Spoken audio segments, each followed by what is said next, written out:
A paz do Senhor Jesus, irmãos, paz e graça. Deus abençoe grandemente a vida de cada um de vocês. Nesse vídeo eu vou falar a respeito do profeta Abacuque. Eu vou mostrar que existem profecias muito específicas sobre o anticristo. Eu vou mostrar que nesse profeta está escrito que o anticristo vai destruir a terra do Líbano. Então, esse profeta, ele é muito interessante da gente estudar e o objetivo do vídeo é justamente esse, mostrar o contexto em que se encontra essa profecia a respeito do anticristo destruir a terra do Líbano. Eu nunca ouvi ninguém, em todos esses anos de pregação que eu escuto, eu nunca ouvi ninguém quando fala a respeito de escatologia, mostrar que o anticristo ele iria de alguma forma ferir a terra do Líbano. Eu nunca escutei isso. Eu precisei descobrir através das escrituras sobre essa questão do Líbano estando presente no tempo do fim. Então, a escritura é muito clara a respeito disso, só que é importante, ao invés de eu apenas ler um versículo, como eu já fiz nos vídeos anteriores, nesse eu quero mostrar todo o contexto do profeta Abacuque, para mostrar que eu não estou tirando de contexto aquilo que está escrito ali. Então, o profeta Abacuque, no capítulo 1, ele vai começar falando o seguinte: sentença revelada ao profeta Abacuque. Até quando, Senhor, clamarei eu, e tu não me escutarás? Gritar-te-ei violência, e não salvarás? Porque me mostras a iniquidade e me fazes ver a opressão? Pois a destruição e a violência estão diante de mim, há contendas e o litígio se suscita. Por esta causa a lei se afrouxa e a justiça nunca se manifesta, porque o perverso cerca o justo e a justiça é torcida. Então o profeta Abacuque ele começa com a introdução do livro dele falando violência, violência. E essa palavra violência, ela é a palavra Hamas. Então, essa palavra Hamas, ela naquele contexto foi usada como violência e nos nossos dias, que são os últimos dias, a palavra Hamas hoje, ela designa um grupo terrorista que está na terra de Israel, ocupando ali várias cidades ali de Gaza, Gat, várias cidades ali que inclusive foram citadas pela Bíblia também, e eles ficam matando pessoas, crianças, mulheres. Então, o profeta Abacuque ele não está falando algo para o passado. O profeta Abacuque ele está falando algo inteiramente ligado a todas as épocas e principalmente ao tempo do fim. E a gente vai descobrir isso lendo o restante do profeta Abacuque. Agora, vai falar também que a lei se afrouxa e o perverso cerca o justo e então, ou seja, o profeta Abacuque está descrevendo ali uma situação de calamidade, uma situação de muito desespero, porque o justo pratica justiça, só que o perverso fica cercando o justo, o perverso fica afligindo o justo. E aí o profeta Abacuque está perguntando até quando que isso vai perdurar? Pôr-me-ei na minha torre de vigia, colocar-me-ei sobre a fortaleza e vigiarei para ver o que Deus me dirá e que resposta eu terei à minha queixa. O Senhor me respondeu e disse: escreve a visão, grava-a em tábuas, para que possa ler até quem passa correndo. Abacuque ele passa todo o capítulo 1 fazendo queixas a respeito de injustiça, a respeito de perseguição, a respeito do perverso estar cercando o justo. E aí Deus ele vai dar agora uma resposta quando chega o capítulo 2. Então, o profeta Abacuque, ele sendo dividido ali em 3 capítulos, é uma divisão muito correta, porque o primeiro capítulo, o profeta Abacuque está reclamando, o profeta Abacuque está clamando a Deus por causa das aflições que o justo está sofrendo. Chega no capítulo 2, é a resposta do Senhor a respeito das queixas que Abacuque está fazendo.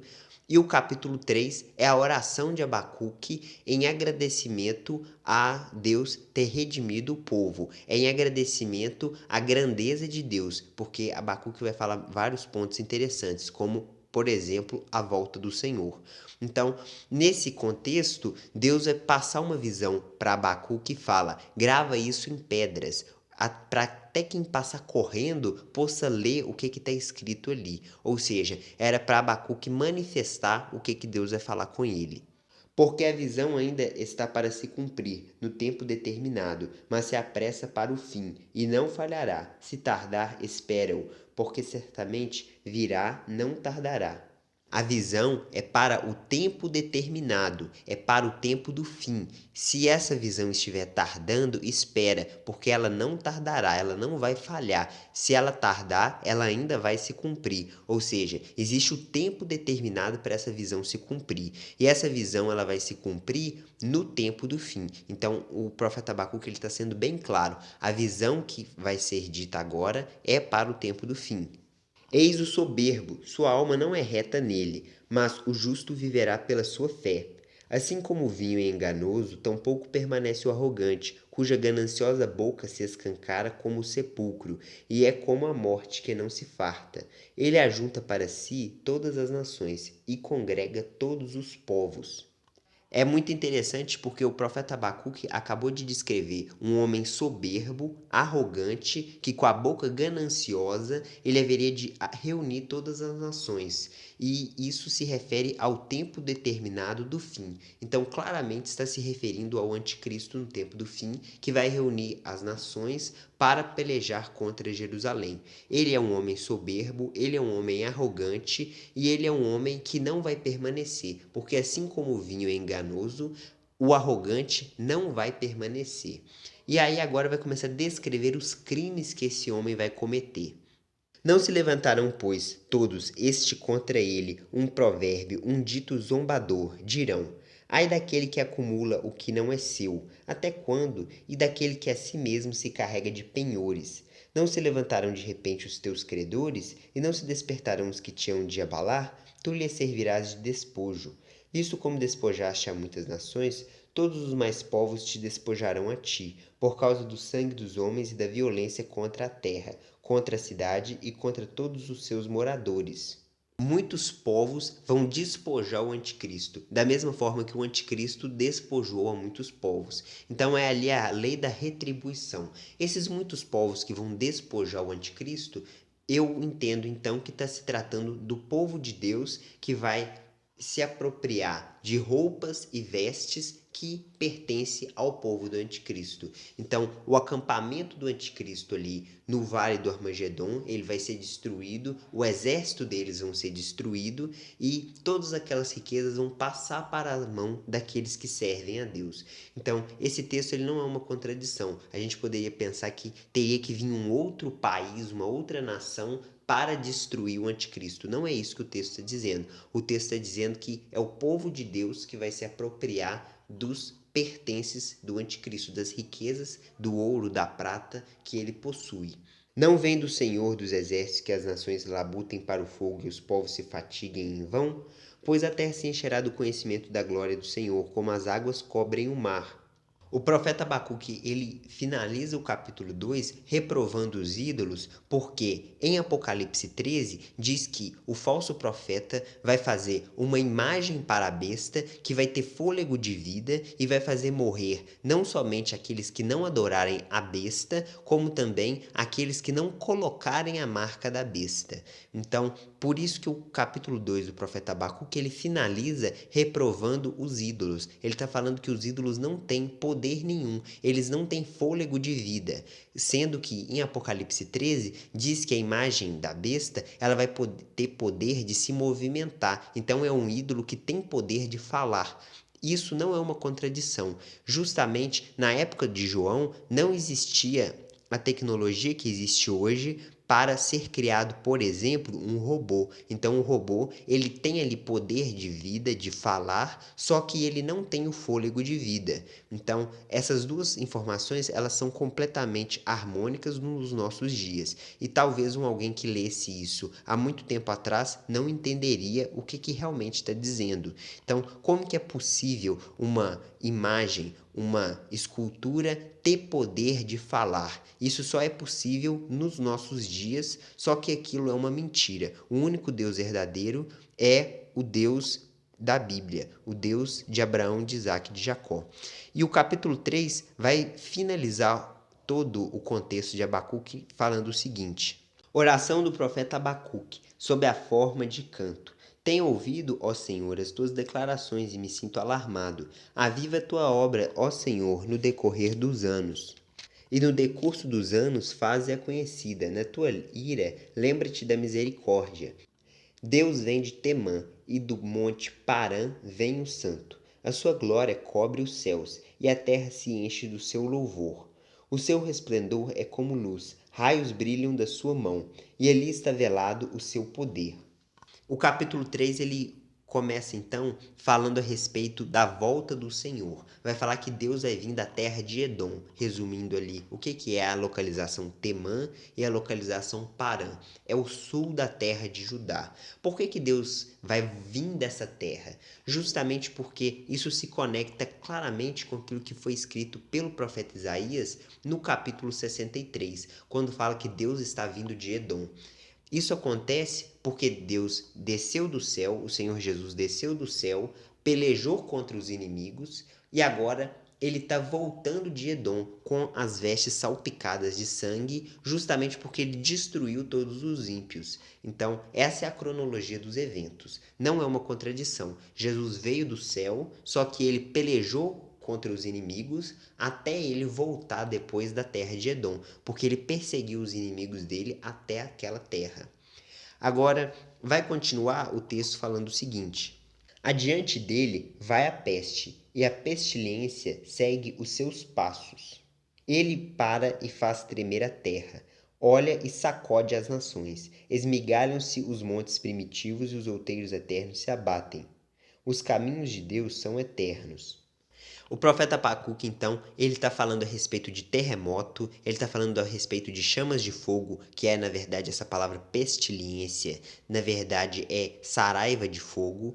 Vai falar de peste, então tem várias coisas ali que acontecem no retorno do Senhor. Aquilo é a sétima trombeta, é a sétima taça, é o sexto selo e é também o sétimo trovão. Se você entende um pouco a respeito dos trovões de Deus, os 7 trovões que foram descritos em Apocalipse 10. Se você acompanhou os outros estudos aí a respeito dos 7 trovões, você sabe quais são os 4 primeiros trovões que são descritos no Salmo 29, e você também sabe o que é o 7º trovão, que está descrito em vários textos da palavra, como por exemplo em Oséias capítulo 11, no versículo 10. Então, tem vários textos ali que falam a respeito do 7º trovão. Acaso é contra os rios, Senhor, que estás irado? É contra os ribeiros a tua ira? Ou contra o mar o teu furor? Já que andas montado nos teus cavalos, nos teus carros de vitória? O sol e a lua param nas suas moradas, ao resplandecer a luz, as tuas flechas cintilantes, ao fulgor do relâmpago da tua lança. Então o profeta Abacuque faz uma pergunta. Por acaso é contra os rios que estás irado? É contra o mar o teu furor? Por que o sol e a lua estão parando? Então, esses 3 elementos ali são 3 trombetas. O mar é que ele vai virar sangue, os rios vão virar em absinto e o sol e a lua vão parar em suas moradas. Então está descrevendo a segunda, a terceira e a quarta trombeta. Então é muito interessante entender isso, ou você pode também entender que o sol e a lua parar é o sexto selo. Então, é muito interessante porque o profeta Abacuque já está citando várias trombetas ali.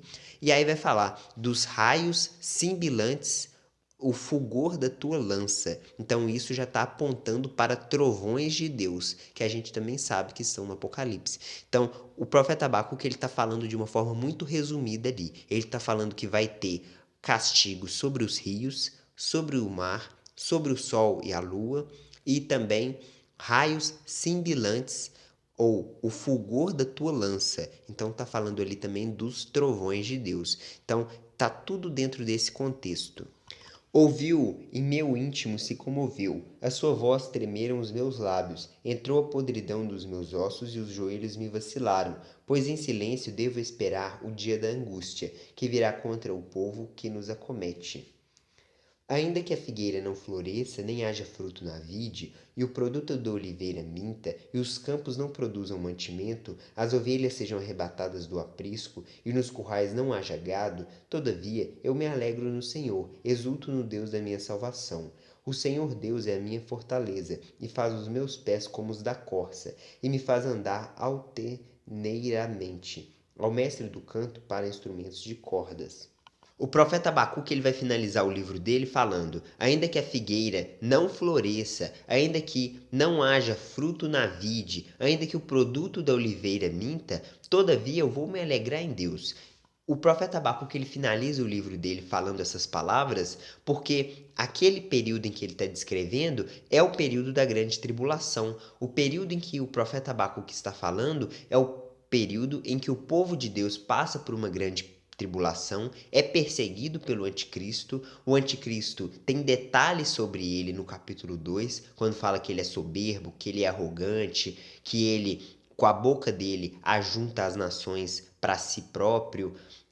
Fala também que o anticristo vai destruir a terra do Líbano, e isso é uma coisa que realmente vai acontecer. Então, tem vários detalhes sobre o anticristo, e aí o profeta Abacuque, ele está falando ali para o período da grande tribulação, quando ele vai falar, ainda que a figueira não floresça, porque o que o profeta Abacuque está descrevendo é um período de seca, semelhante ao que houve no período do profeta Elias. Então, Elias profetizou 3 anos e meio de seca, e esses 3 anos e meio também se cumprem no tempo do fim, com 3 anos e meio não apenas com a seca, mas com muitos flagelos da parte de Deus, o mar se tornando em sangue, os rios se tornando em absinto, o sol e a lua parando em suas moradas, e tudo isso sendo descrito também pelo profeta Abacuque. Então é um profeta muito importante, é importante você entender que o profeta Abacuque ele não fala apenas para o tempo dele, no capítulo 1 fala dos caldeus, fala que era um povo forte, que haveria de destruir a terra de Judá. Só que com o passar do livro, vai começar a falar de um homem soberbo, que vai juntar todas as nações, que vai destruir o Líbano e que cumpre vários requisitos ali que diretamente fala do anticristo. Então, já começou a falar ali do anticristo, e aí a oração do final do capítulo 3 já vai falar: Deus vai vir de Temã, Deus vai vir do céu, vai fazer a terra estremecer. Então já está falando da volta do Senhor Jesus, beleza? Muito obrigado por vocês terem acompanhado o vídeo. Deus abençoe grandemente a vida de cada um de vocês.